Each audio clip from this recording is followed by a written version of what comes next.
Baxt, omad kuchlilarga kulib boqadi degan ajoyib bir javob bor. Kuchlilar degani shu orqasida ilmiy harakati bor, sabr, bardoshi bor. Mehnatini biz ko'rmaymiz-u, yutuqlarini ko'rib omadli bo'ladimiz. Har bir omadning orqasida mehnat yotadi. Mehnat qilgan odamga omad kulib boqadi. Qur'onda Alloh taolo dunyoda ham yaxshilik bergin, oxiratda ham yaxshilik bergin, jahannamdan meni asragin deb duo qiladi bandalarim degandan keyin orqasidan nima degan? Va men ularga degan qilgan kasblariga yarasha beraman degan. Qilgan ishlariga yarasha beraman degan. Demak, harakatga yarasha bo'ladi. O'sha harakatga yarasha baraka degani shu. Baxt, omad kuchlilarga kulib boqadi degan ajoyib bir javob bor.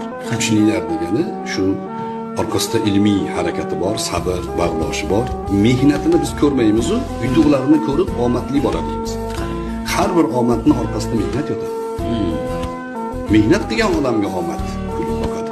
Qur'onda Alloh taolo dunyoda ham yaxshilik bergin, oxiratda ham yaxshilik bergin, jahannamdan meni asragin deb duo qiladi bandalarim degandan keyin orqasidan nima degan? Va men ularga degan qilgan kasblariga yarasha beraman degan.